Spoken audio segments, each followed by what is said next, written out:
Voilà, bonsoir mesdames, mesdemoiselles, messieurs, bonsoir Nabidaï Kamara depuis Bruxelles, cher compatriote guinéen. Très bien, alors j'espère que vous êtes là, cher compatriote guinéen. Alors, très rapidement, le thème d'information, je l'ai déjà posté sur mon profil Facebook, cher compatriote guinéen, Nabidaï Kamara depuis Bruxelles. Voilà, alors je parle donc de trois éléments dans ce thème d'information, cher compatriote guinéen. Le premier élément, je dis des réformateurs dans l'UFDG, c'est une question que je me pose.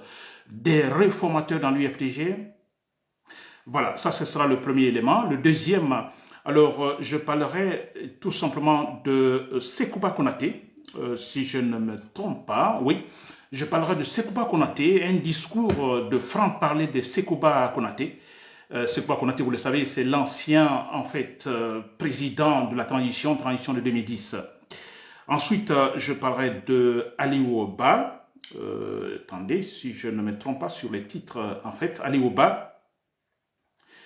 Voilà, je parle de Aliou Ba, excusez-moi. Voilà, je disais d'abord des réformateurs dans l'UFDG, ensuite Sekouba Konaté, Aliou Ba, et enfin, je parle donc des soldats patriotes. C'est un appel que je vais lancer aux soldats patriotes rationnels, chers contoguinéens. Donc, ce sont ces quatre éléments dans ce thème d'information que je vais finalement analyser maintenant, chers contoguinéens. Voilà. Merci encore une fois pour être là, écoutez, pour être là ensemble, hein, vous comprenez, parler de la Guinée. C'est une communication, s'il vous plaît. Voilà, comme vous devez le savoir, mes directs ou mes analyses, c'est toujours dans un sens purement objectif, cher commentateur guinéen. Ensuite, et bien voilà, donc il n'y a pas de tabou, n'est-ce pas? Pas de tabou, je ne tourne pas autour de pot, là vous le savez. Et bon voilà, très bien, cher commentateur guinéen, pour commencer, écoutez, j'ai ces informations, très bien, pour commencer, cher commentateur guinéen, alors, je parle, des réformateurs dans l'IFDG. Donc, aujourd'hui, j'ai écouté un discours de la part d'un certain Joaquim Bamba, ou non seulement un certain, je crois qu'il est le nouveau porte-parole, ou on parle de porte-parole des réformateurs dans l'UFDG. Je dis bien des réformateurs. Y a-t-il dans l'UFDG? Alors, moi, ça m'étonne. Bon, de toute façon, je vais dire ainsi, n'est-ce pas? Alors, c'est de la part d'un certain, je crois, qui s'est dit être porte-parole. Il s'appelle Issa, Nabi Issa. Je cherche le nom. Excusez-moi, je cherche le nom. Voilà, c'est un certain Nabi Idrissa Diallo. Nabi Idrissa Diallo, qui s'est dit être le porte-parole du mouvement de réformateurs de l'UFDG. Très bien, chers compatriotes guinéens. Voilà, alors, pour commencer l'analyse, n'est-ce pas? Alors, d'abord, c'est une surprise pour moi. On parle des réformateurs de l'UFDG. Donc, mais c'est quoi une réforme? Réforme, quand on parle de réforme, il y a plusieurs formes de réforme, n'est-ce pas? On parle de réforme au niveau d'un parti politique. On parlera de réforme institutionnelle, réforme administrative, ou réforme même, je dirais, électorale, n'est-ce pas? Alors, il y a réforme constitutionnelle, ça c'est au niveau de l'État, par exemple. Maintenant, nous sommes dans le cadre d'un parti politique. Très bien. Alors, ça c'est une réforme. Et quand on parle de réforme, donc il est question tout simplement. Alors, voilà, une réforme, c'est une question d'amélioration, disons, de la manière, disons, comment le parti, en fait, se comporte ou le parti est dirigé, n'est-ce pas? Alors, c'est cela, on tente de quitter d'un point A médiocre vers un point B où, en fait, il y a l'amélioration. Donc, on fait une réforme. On quitte le plan A, le point A qui est beaucoup plus opaque, médiocre. On va vers un point, disons, amélioré, beaucoup plus, je dirais, transparent, ou une gestion transparente, n'est-ce pas? Très bien, cher compteur guinéen. Alors, d'abord, moi, je suis quand même étonné quand on parle de réformateurs, parce que ceux-là qui sont derrière, disons, cette appellation réformateur de l'UFDG, alors, ce sont Joaquim Bamba Milimono, c'est Selou Baldé, c'est Ousmane Gawal Diallo et tant d'autres, qui se disent réformateurs dans l'UFDG, ou se nommer Nabi Idrissa Diallo. N'est-ce pas? Ils sont des traîtres, s'il vous plaît. Ils sont des traîtres, je vais expliquer tout à l'heure en profondeur. Ils sont des traîtres. N'est-ce pas? Alors, quand on dit traître, alors un traître qui va faire des réformes, parce que quand on parle de réforme, il y a en fait une connotation plutôt positive.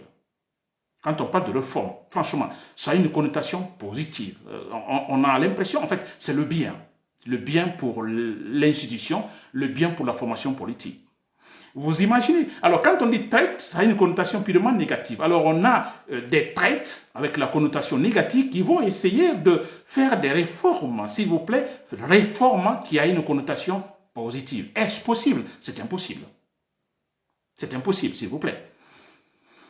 Voilà pourquoi, ça m'a surprise, vous voyez, mais bon, vous le savez très bien. Mais je vais lire le contenu de ce discours de ces traîtres. Ce sont des traîtres. Ils n'ont pas honte, s'il vous plaît. Alors, je vais lire un discours de leur porte-parole entre guillemets, des réformateurs de l'UFDG, Nabi Idrissa Diallo. Alors, voilà, qu'est-ce qu'ils disent? Je vais lire. Allez, nous sommes dans une zone de turbulence inédite, c'est eux qui le disent, qui se disent réformateurs. Ils disent que nous sommes, donc eux, nous sommes dans une zone de turbulence inédite. L'histoire politique de la Guinée nous enseigne que, disons, de grands partis politiques, jadis puissants et influents, ont disparu ou ne subsistent aujourd'hui que par leur nom et, disons, dans les mémoires collectives, faute d'avoir su préserver leur unité et leur cohésion. Nous ne laisserons pas l'UFDG subir cette triste réalité. Ces propos sont de Nabi Idrissa Diallo, porte-parole du mouvement des réformateurs de l'UFDG. Très bien. Alors ensuite, j'ai aussi, dans le même cadre, j'entends aussi, c'est Joachim Bamba, qui parle de si l'UFDG, c'est une menace en fait, c'est traître. Alors c'est une menace, mais ça fait rire quand même parce que c'est le gros maçon, ce sont des menteurs. Nous avons la conclusion dans la tête, nous savons là où ils vont, nous savons qui les guide, vous comprenez, nous savons leur objectif, donc ça fait rire, ce sont des menteurs. N'est-ce pas? Et voilà ce que Joachim Bamba, l'autre traître, dit. Il dit, si l'UFDG s'entête, ça c'est en rapport avec la récente décision judiciaire, n'est-ce pas, disons, suite à la plainte d'Ousmane Diallo contre le parti, pour son réintégration, s'il vous plaît. Voilà, il dit, je cite, si l'UFDG s'entête à ne pas respecter la décision judiciaire, elle s'expose éventuellement à un retrait d'agrément. C'est-à-dire que l'UFDG, si elle ne respecte pas la décision, disons, du tribunal, cette décision judiciaire, alors elle pourrait perdre, disons, son agrément, ne plus être un parti politique. N'est-ce pas? Alors, et dans son communiqué de Joachim, qui dit très clairement que bon, il est question aussi dans cette décision judiciaire, alors il est question de la réintégration de l'UFDG. Donc l'UFDG ne doit, l'UFDG ne doit pas s'opposer, n'est-ce pas? Et il est question de créer tout de suite un comité ad hoc, n'est-ce pas? Une communauté ad hoc, n'est-ce pas? Alors, ça signifie un comité ad hoc, ça signifie tout simplement, alors, un groupe de personnes, donc, qui sera là, un groupe qui sera créé, un petit comité qui sera créé pour gérer les affaires, disons, de manière temporaire, n'est-ce pas? Voilà, pour le moment, n'est-ce pas? À un moment donné, de façon temporaire. Donc, un comité ad hoc. Donc, il est question pour Joachim Bamba Milimono que, alors, l'UFDG, qu'on appelle la direction politique doit accepter effectivement cette proposition, n'est-ce pas, cette suggestion de créer un comité ad hoc qui va gérer, parce qu'ils se disent il y a la crise, n'est-ce pas? Donc ce comité sera créé, ce comité ad hoc sera créé pour gérer momentanément cette crise, selon eux, cette crise qui frappe l'UFDG. N'est-ce pas? Très bien, voilà, ça c'est dans leur communiqué. Voilà, ils se disent réformateurs. Alors, je vous ai dit tout de suite, c'est quoi la réforme, les types de réformes. Alors, si nous voyons leurs revendications, il est question, disons, de réforme institutionnelle ou même, disons, administrative. Ça fait rire, s'il vous plaît, ça fait beaucoup rire parce que, je vous le dis, je le répète encore, nous les connaissons, nous connaissons leur objectif, ça fait rire, nous savons qui les guide, qui les pousse, qui les paye pour ça. Et pourquoi ils le font? Et contre qui? C'est dans le dialogue, nous le savons très bien. N'est-ce pas? Et voilà, la finalité, c'est pour que Mamadou Doumbouya seul sur la piste politique en Guinée, qui est le seul leadership politique en Guinée. C'est cela, chers compatriotes guinéens. Alors, donc, vous l'avez compris. Alors, moi, je reviens quand il parle de crise. Alors, moi, je me dis, quelle crise? Je répète toujours, parce que vous vous rappelez, j'ai toujours fait, peut-être la troisième fois, je fais une direct sur un cas qui intéresse où le truc Joaquim Bamba est impliqué. N'est-ce pas? Alors, moi, ça me fait toujours rire quand on parle de crise dans l'UFDG. Alors, ils ont leur proposition. Vous avez lu le discours de Nabi Idrissa, alors Diallo. Alors, il dit, mais écoutez, l'UFDG risque de disparaître, donc il faut accepter des réformes, il faut accepter des réformes. Et l'autre dit, mais écoutez, il faut exécuter la décision judiciaire, n'est-ce pas? Ousmane Daouda Diallo qui doit réintégrer donc le parti, et aussi, ils se disent, bon, écoutez, la décision judiciaire, ce n'est pas seulement tenir un congrès, le congrès est prévu pour le 6 juin prochain. Alors, ils se disent, non, écoutez, ce n'est pas seulement, disons, ce congrès, mais il est question également tout de suite de créer un comité ad hoc, n'est-ce pas? De réintégrer Ousmane Diallo, créer un comité ad hoc qui va gérer en fait les affaires de parti avant le congrès, le prochain congrès. Ça fait rire, hein? C'est purement politique, mais bon, écoutez, ils ne savent même pas faire de la politique parce que nous savons là où ils vont. Très bien. Alors, je disais, je vais répéter ce point que je dis toujours, d'ailleurs en me référant en disant que Joaquim, ils ne sont pas intelligents. Je te dis, ils ne sont pas intelligents. Heureusement pour l'UFDG, heureusement pour Sedan Diallo, ces gens-là ne sont plus là. Nous connaissons leur visage. Ils sont malhonnêtes, ils ne sont pas intelligents. Je vous assure, ils ne sont pas intelligents. Alors, écoutez, ils parlent de crise dans l'UFDG. Et que pour que cette crise soit résolue, alors il est question tout simplement alors d'accepter l'intégration de l'UFDG, plutôt de Ousmane Gawal Diallo. Ok, le tribunal a décidé, là, il n'y a pas de problème, n'est-ce pas? Mais ils se disent, il faut un comité ad hoc, un comité provisoire pour gérer la crise. Vous comprenez, chers compatriotes guinéens. Alors, concernant Ousmane Gawal Diallo, la décision judiciaire, je ne suis pas du parti UFDG pour, disons, m'avancer dans donc cette zone, mais ce que moi je fais, c'est l'analyse, je suis la logique de raisonnement, je ne vois pas pour quelle raison l'UFDG, alors la direction de l'UFDG refuserait en fait d'appliquer la décision en fait judiciaire tout récemment, c'est-à-dire que Ousmane Gawal Diallo a dit qu'il a été, disons, exclu illégalement du parti, alors il demande qu'il retourne dans le parti, la décision judiciaire là. Écoutez, moi je pense, logiquement, l'UFDG ne dira pas non, alors monsieur Ousmane Diallo, venez s'il vous plaît, vous voulez venir, vous voulez réintégrer le parti, mais alors venez, n'est-ce pas? Ça, il n'y a pas de problème, je crois que c'est très simple, il revient comme un simple militant. N'est-ce pas? Alors, l'histoire de créer un comité ad hoc, là, nous comprenons le but politique de cela, c'est-à-dire, bon voilà, pour eux, l'UFDG maintenant n'a pas de tête, il n'y a pas d'administrateur, il n'y a rien. Alors, il faut créer ce comité qui finalement va représenter la tête de l'UFDG pour gérer les affaires courantes. C'est quand même extraordinaire. L'UFDG, s'il vous plaît, les traites, si vous me suivez, vous, les traites qui vous dites réformateurs, l'UFDG, effectivement, il y a une direction, il y a un leader qui est Sedan Diallo. Ce parti tient comment on appelle ses assemblées générales les week-ends, vous le savez très bien. Il y a un président, comme Sedan Diallo, il y a un vice-président qui est Fodé Oussou. Il y a même un autre élément importantissime, hein, je parlerai même d'un troisième vice-président, il est question d'Aliou Condé. Vous comprenez, ils sont tous là, il y a un coordinateur, donc nous connaissons par exemple les différentes fédérations de l'UFDG partout dans le monde, ça fonctionne très clairement. Alors nous dire maintenant une bêtise, une véritable bêtise, la part des traites, que ce parti maintenant n'a pas de tête, il n'y a pas, disons, un point de décision, ce qu'on peut dire qu'il y a que de la pagaille, mais écoutez, nous comprenons ce jeu aussi, n'est-ce pas? Nous comprenons ce jeu. Là où vous vous trompez tout simplement. Alors, comme je le disais tantôt, Ousmane Gawal Diallo, il y a une décision judiciaire, il peut venir dans le parti, s'il vous plaît. Ousmane Gawal Diallo, vous me suivez, mais venez dans le parti, assistez aux réunions de l'UFDG, assistez aux assemblées générales de l'UFDG les week-ends. Le week-end, par exemple, demain, je crois, il y a une assemblée, mais partez, s'il vous plaît.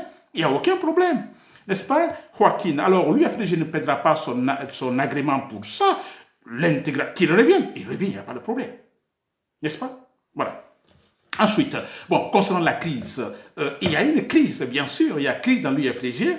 Alors, pas la crise comme eux, ils le disent, c'est-à-dire il y a une crise de fonctionnement, une crise administrative, une crise institutionnelle. Non, il n'y a pas cela. Bien sûr, on a un leader qui est hors du pays, nous savons les raisons pour lesquelles il est hors du pays, mais écoutez, le parti est géré. Le parti est géré. Il est le président. Je prends l'exemple, donc, pour ceux qui suivent la politique internationale en Espagne. Nous avons, disons, le leader, disons, politique catalonien. Vous savez, Barcelone-Catalunya, au Catalogne, c'est une partie de l'Espagne qui veut tout simplement, en fait, cherche l'indépendance, disons, se démarquer du reste de l'Espagne, n'est-ce pas? Alors, mais ça, c'est en suivant cette politique, c'est un flagrant délit, disons, face à la constitution espagnole, qui demande l'ensemble, vous comprenez, sous la direction donc du royaume, n'est-ce pas? Alors, Catalogne veut se séparer, et vous avez vu ce qui s'est passé, le leader d'un parti, disons, catalan, disons, sécessionniste qui veut se séparer, alors cet homme a été poursuivi. Vous comprenez? Il a été poursuivi par le juge ou par la justice espagnole. Il a fui, il est venu en fait s'exiler ici, disons, en Belgique. N'est-ce pas? Ce monsieur était en Belgique, pourtant il n'a pas perdu son parti. Son parti, il est en Belgique, il continue à gérer ce parti, à être le candidat de ce parti. Pourtant, il est poursuivi par la justice, disons, espagnole. N'est-ce pas? Il est là, il commande là, s'il vous plaît, sans aucun problème, parce que nous sommes dans un monde aujourd'hui globalisé, technologiquement. Vous voyez, alors c'est une facilité effectivement de communiquer. Donc là, il n'y a pas de problème. Souleymane Diallo demeure le président de l'UFDG. Alors, il est le président. Sur place, d'ailleurs, on a le vice-président, deux autres vice-présidents dans le parti. Donc, le parti fonctionne. Maintenant, il y a crise, n'est-ce pas? Alors, cette crise, elle est relative à, disons, au comportement de l'État, donc du pouvoir de Mamadi Doumbouya, n'est-ce pas, qui est épaulé par l'État, donc, disons, qui a confisqué les appareils de l'État, les institutions de l'État, et qui a pour objectif de détruire Cellou Dalein Diallo, de détruire l'UFDG. C'est une crise en soi. Ça, c'est une crise. Vous comprenez? Un parti politique qui va lutter contre, disons, l'État et ses institutions. N'est-ce pas? Une junte militaire. Des militaires qui confisquent les appareils de l'État et qui ont pour mission de faire disparaître l'UFDG. C'est une crise. N'est-ce pas? C'est une crise. Et là, face à cette crise, effectivement, je crois que oui, il faut faire des réformes. Face à cette crise, on a un pouvoir qui tente de faire disparaître l'UFDG. Et pas seulement l'UFDG. Mamadi Doumbouya a l'intention de faire disparaître tous les partis politiques. Son but, c'est parti État. Un seul parti. Ce parti, donc, avec, disons, ce parti dans lequel il y aura tous les Guinéens, comme autant de, disons, entre guillemets, comme autant de secteurs. Un seul parti, n'est-ce pas? Et bon, voilà, là, qui représente tous les Guinéens. C'est ça l'objectif de Mamadi Doumbouya. Donc, ce n'est pas seulement l'UFDG qui est visé, n'est-ce pas? Mais l'UFDG, alors, nous le savons, c'est un grand parti, donc, beaucoup de moyens sont actuellement, alors, vous voyez, fournis par l'État, le pouvoir de Mamadi Doumbouya, pour tout simplement exploser ce parti. N'est-ce pas? Donc, il y a une crise. Alors, bien sûr, il peut y avoir une réforme. Alors, pas la réforme comme, disons, le veulent ces traîtres. N'est-ce pas? Et il parle de réforme. Mais je dis, la véritable réforme qu'il faut maintenant dans l'UFDG, c'est, s'il faut l'appeler réforme, c'est, en fait, parce que j'appelle ça, le parti est en temps de guerre. En temps de guerre, qu'est-ce qu'on fait? On laisse tout simplement, en fait, disons, les positionnements, disons, politiques personnels, n'est-ce pas? Le parti qui est menacé de l'extérieur, alors qu'est-ce qu'on fait? J'appelle ça une réforme entre guillemets. Alors tous autour de l'idéal du parti, tous autour de son leader. Parce que nous sommes en temps de guerre. L'UFDG est en temps de guerre. N'est-ce pas? Alors la seule réforme possible, j'ai dit, c'est cela. Mobiliser tous les citoyens, plutôt tous les militants du parti, derrière son statut, derrière son idéal, derrière, disons, son leader, c'est Dalein Diallo. C'est cela. En temps de guerre. Mais après la guerre, bon voilà, peut-être d'autres réformes sont possibles, réformes administratives, réformes institutionnelles et même réformes électorales. Vous comprenez? Très bien, chers compatriotes guinéens. Alors, parlant de réformes administratives et institutionnelles, il y a un congrès donc, qui est donc programmé. Alors voilà, cette partie sera abordée, où il est question sûrement de renouveler en fait les bureaux, de renouveler en fait certaines institutions, on ne sait pas, ou de conforter, de rendre plus fort en fait le parti l'UFDG. N'est-ce pas? Très bien, ça c'est cette réforme qu'il le faut dans l'UFDG. parce que le parti est attaqué de l'extérieur. Il n'y a aucun problème imminent, je dis bien imminent dans le parti, alors qu'il puisse pousser à des réformes administratives, à des réformes, institutionnelles. Je ne trouve pas, je ne vois pas. Le parti va très bien. Je l'ai dit l'autre fois, en fait, comment peut-on changer une équipe qui gagne? On ne peut pas. Seydina Diallo, bien sûr, n'est pas arrivé au pouvoir, mais Seydina Diallo, on a vu les 3 élections présidentielles. Il les a gagnées. Il les a gagnées. Franchement, honnêtement, sérieusement. Si nous allons sur le terrain rationnel, il les a gagnés. Il a été truché. N'est-ce pas? Et tout le monde le sait qu'il a été truché. Même ces traîtres maintenant qui se réclament de réformateurs dans l'UFDG, ils le savent que le parti a été truché plusieurs fois. N'est-ce pas? Alors, on a un parti qui gagne. N'est-ce pas? Un parti qui gagne. Et le combat qu'il faut mener, c'est au niveau de l'État, se battre, forcer l'État, forcer le pouvoir à respecter le processus démocratique, à se battre pour qu'il y ait une bonne gouvernance, à faire une véritable refondation. N'est-ce pas? Que quand il y a des élections, alors que celui-là qui gagne, qu'il le gagne réellement sur le terrain, qu'il le gagne réellement, s'il vous plaît, et non à travers le vol. Voilà. Alors, j'espère qu'il nous fait comprendre, chers compatriotes, je ne veux pas terminer ce point sans m'adresser à vous, à tous les militants de l'UFDG. Vous avez écouté ces traites, c'est du gros mensonge, de début à la fin, gros mensonge. Parce que leur chef, ils se disent réformateurs, leur chef, qui est Ousmane Gawal Diallo, il a été très clair, il a dit très clairement, ostensiblement, que il veut la tête de l'UFDG, il veut la présidente de l'UFDG. Mais que lui ne sera pas candidat. Mamadi Doumbouya est son candidat. Alors, vous avez compris, ce seul point doit vous faire réfléchir que tous ces gens qui se réclament de réformateurs sont des menteurs, des vauriens, des traîtres, des télécommandes de Mamadi Doumbouya pour détruire l'UFDG. Ce sont des... Je ne sais pas comment trouver le qualificatif. Aidez-moi, s'il vous plaît. Leurs chefs réformateurs, ils disent qu'ils vont tout faire pour qu'il y ait des réformes dans l'UFDG. Ils créent même un comité ad hoc, donc consistant à gérer, en fait, provisoirement les affaires parce qu'ils sont en crise, selon eux, en crise. Vous comprenez? Alors, il faut faire vite. Et ils disent encore, mais écoutez, il faut appliquer et exécuter la décision judiciaire. Donc, cette décision que nous avons suivie tout dernièrement. Et sinon, que l'UFDG risque de perdre son agrément. Vous comprenez ce discours-là? Alors, il y a soit autre discours de leur chef qui dit, bon, écoutez, moi, je vais l'UFDG, mais c'est pour donner à Mamadi Doumbouya. Mais s'il vous plaît, s'il vous plaît, s'il vous plaît. Mais c'est simple comme raisonnement. Il faut les combattre, c'est malhonnête. C'est ce que je disais l'autre fois. En fait, ça aurait été dans d'autres pays, et je crois que ça, il faut commencer en Guinée. Il n'y a pas de pitié, nous sommes en politique, hein, ce sont des affaires publiques.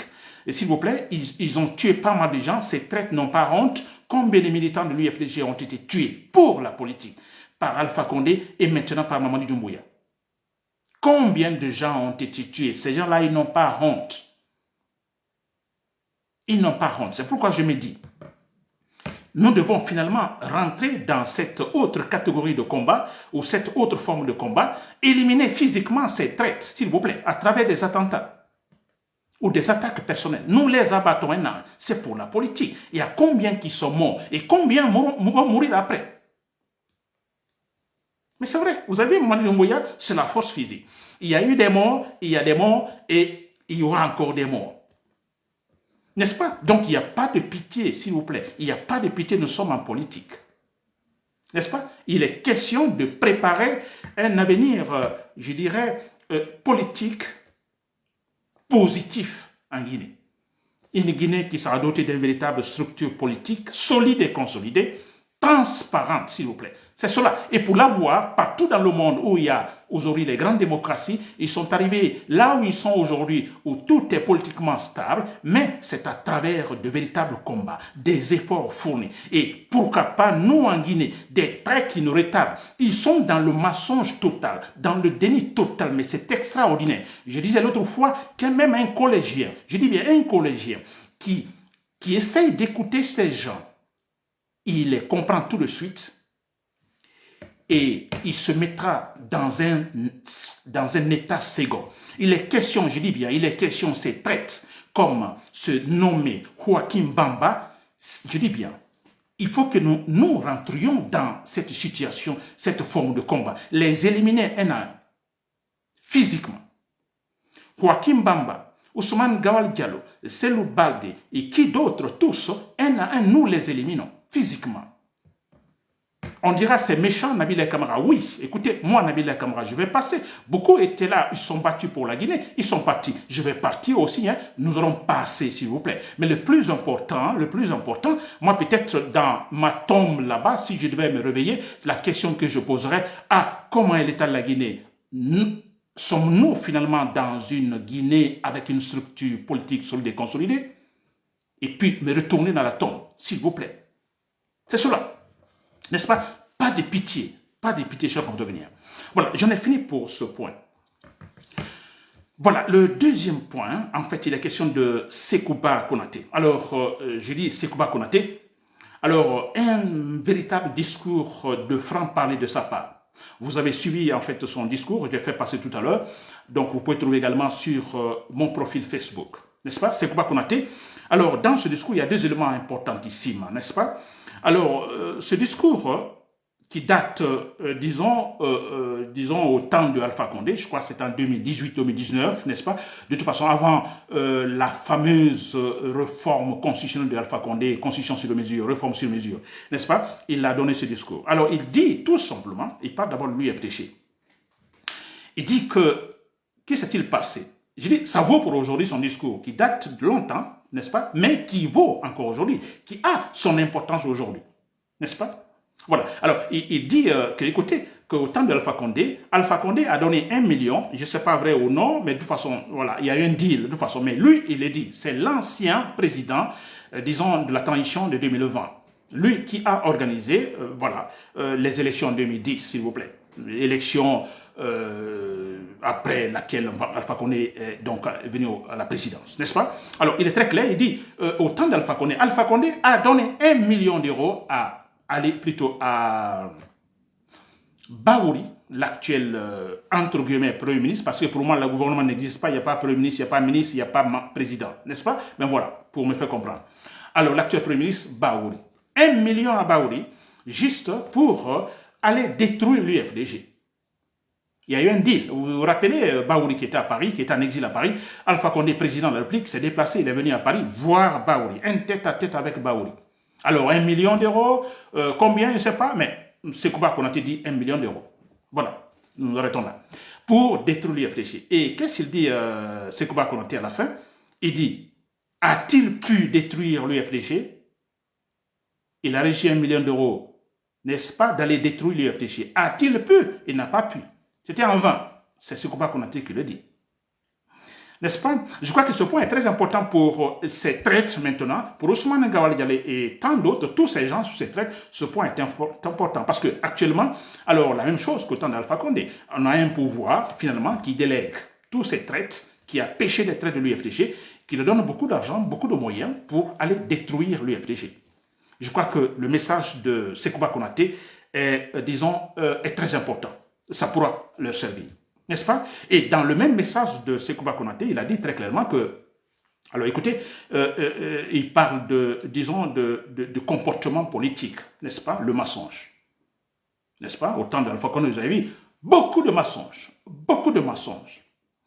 Maintenant, ça se passe. Mais je dis bien, Sekouba l'a dit dans ce discours. Il dit, beaucoup de mensonges politiques, ça ne mène à rien. Ça ne mène à nulle part, il a dit. Mais c'est la vérité. C'est quoi Konaté n'a pas étudié, hein? Il n'a pas étudié, il n'a pas fait sciences politiques, il n'a pas fait quoi, je ne sais pas. Mais écoutez, ça c'est une réalité. Ça, on n'a pas besoin, je le dis toujours, d'aller s'asseoir dans une classe de sciences politiques pour le dire. Le mensonge, écoutez, ça ne mène nulle part. À un moment donné, peut-être ça peut vous aider, mais par la suite, la finalité, c'est que vous perdez. Et c'est Sekouba Konaté qui le dit. Alors, beaucoup de mensonges, écoutez, ça ne mènera à nulle part. Et là, ça vaut également pour Mamadi Doumbouya, un conseil pour Mamadi Doumbouya. Mamadi Doumbouya, votre pouvoir, vous confisquez tous les appareils de l'État actuellement, vous mentez comme jamais auparavant, n'est-ce pas? Je dis bien, c'est un record battu depuis 1994, après le pouvoir Lansana Conté, c'est un record battu par Mamadi Doumbouya, le mensonge. Mais c'est quand même incroyable. J'ai entendu un autre, c'était un ancien, c'est pas un journaliste, hein, maintenant qui a viré, qui est maintenant du côté de Doumbouya. Je sais pas, c'est nous, moi, c'est pas quoi. Bon, écoutez.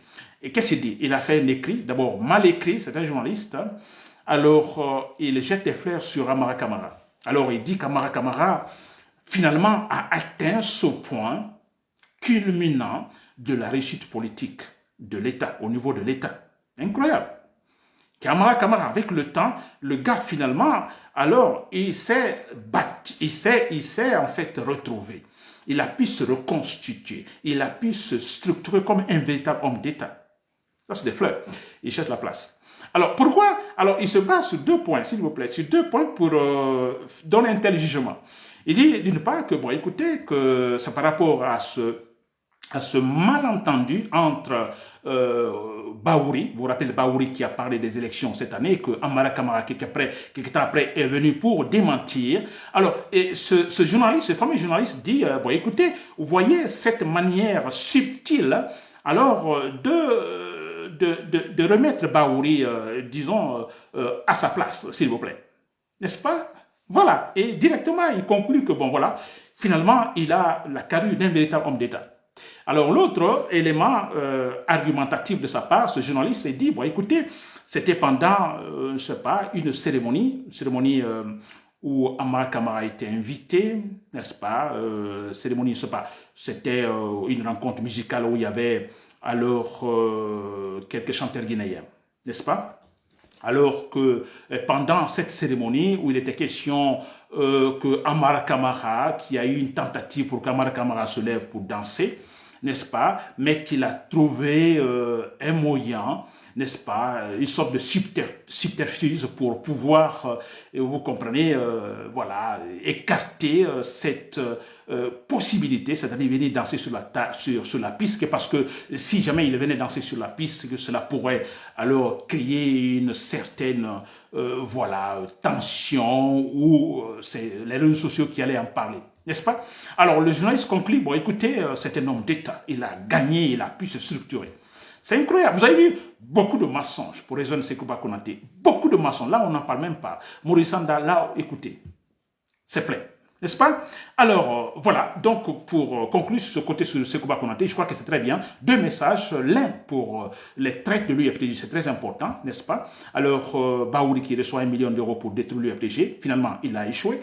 Alors, Mamadi Doumbouya tente aujourd'hui en donnant tous les moyens à Ousmane Gawadiala, tous ces traites pour détruire l'UFDG, ils vont échouer, n'est-ce pas? Et l'autre message, c'est également à l'égard de Mamadi Doumbouya.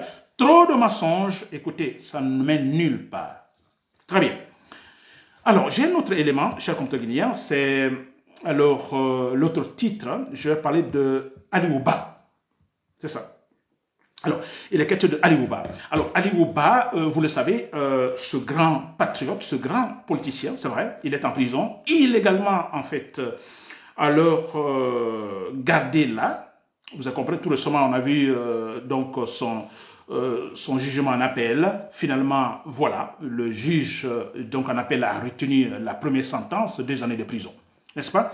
Alors, Ousmane, plutôt, Ali Ouba est déjà 5 mois en prison. Donc, disons, ce n'est plus 2 ans, voilà. Donc, 1 an et demi en prison, encore, cher compteur guinéen. Mais écoutez, je crois que Ali Ouba, il a démontré, c'est un véritable homme. Je dis bien, c'est un monsieur, notez-le bien.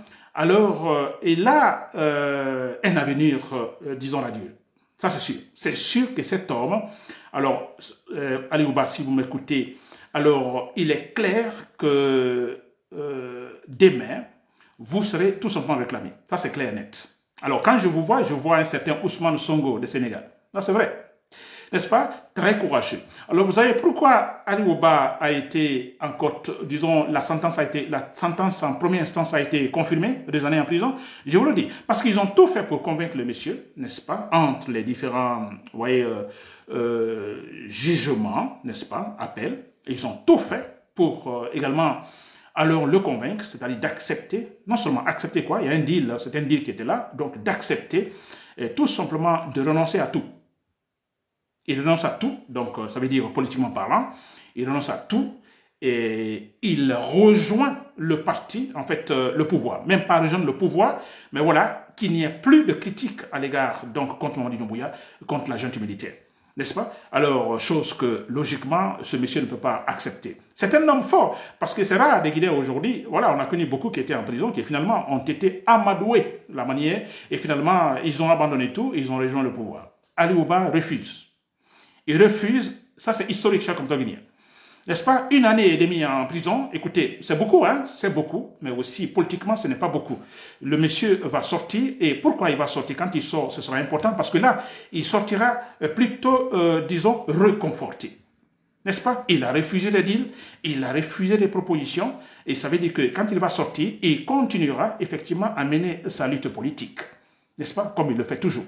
Nous savons que Ousmane, plutôt Ali Ouba, n'a jamais déconné dans ses prises de position, dans ses discours politiques. Je l'ai toujours dit depuis longtemps que ce monsieur, il me plaît parce que, et franchement, il est bien éduqué dans ses discours. Il dit ce qu'il faut dire sans aller au-delà, n'est-ce pas, de ce qui doit être dit. Chers compatriotes guinéens, n'est-ce pas? Alors, Ali Ouba, si vous me suivez, alors c'est bien, nous passons à vous, ça c'est à tout moment. Alors, nous savons que, bon, ils feront tout sauf vous faire du mal, ça c'est clair. Vous n'avez tué personne, vous avez donné un discours, disons, réaliste sur la situation actuelle de la Guinée. Vous n'avez tué personne.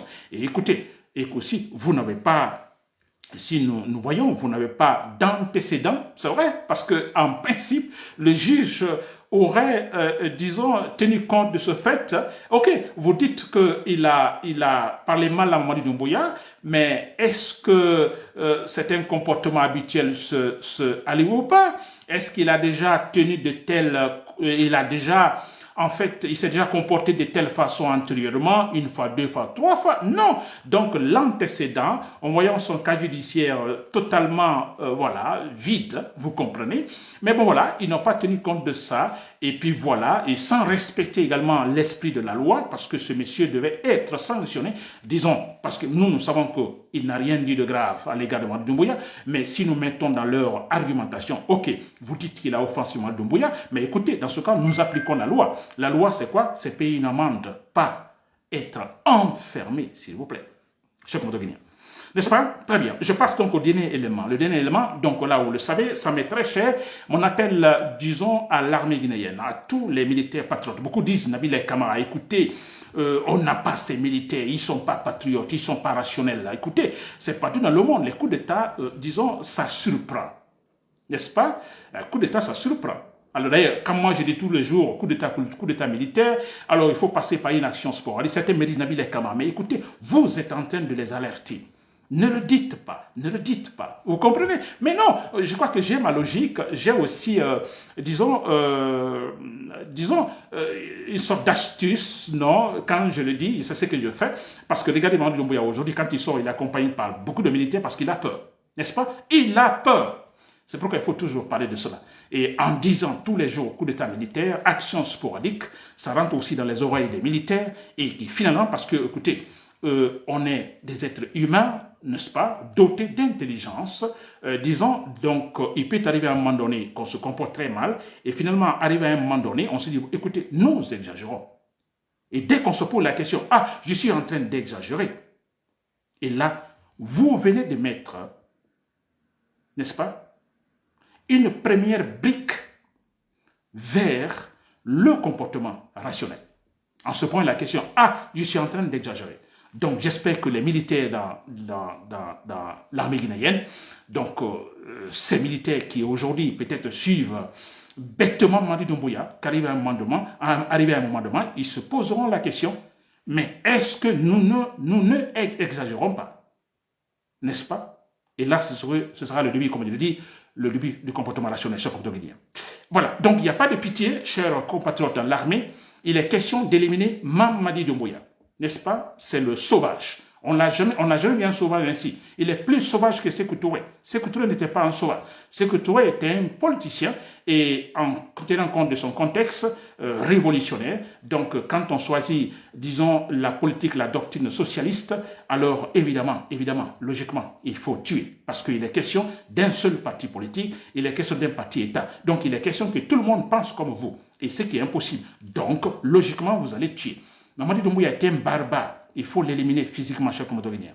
Il faut l'éliminer. Et l'autre fois, Cette information, je l'ai reçue hier. Des témoins oculaires, n'est-ce pas? J'ai été informé que, vous vous rappelez, Mamadou Doumbouya était au Rwanda, également au Gabon, pour l'investiture, disons, du président gabonais. Au retour, disons, de Conakry, quand il est entré au Conakry, alors vous savez, ils font de la mamaya, il est sur le toit du véhicule, il porte une sorte de casque, mais qu'à un moment donné, je crois que la personne qui m'a informé, qu'à un moment donné, arrivé à un certain stade de la circulation, alors, je ne sais pas quelle information ils avaient reçue, il y a eu de la peur. Donc, les véhicules partaient plus vite. Le cortège partait beaucoup plus vite. Le cortège filait tellement que Mamadou Doumbouya, son casque est tombé. Il a perdu son casque. Et dans cette folie, disons, de la course, deux jeunes gens ont été écrasés, tués par le cortège. Cette information, je l'ai reçue hier. Témoins oculaires à Conakry qui me l'ont dit, cher Comte-Guinéen. Et il a été demandé de faire taire l'affaire. Alors, il perd son képi, n'est-ce pas? Et ça rappelle également Lansana Conté qui venait de Bouramaya, de son village, et venait à Conakry. À un moment donné, vous comprenez, il y avait pas mal de gens qui manifestaient. Lansana Conté, son cortège, a pris, voilà la course, n'est-ce pas? La vitesse. Et Lansana Conté, si vous vous rappelez bien, il a perdu également son chapeau, cher Comte-Guinéen.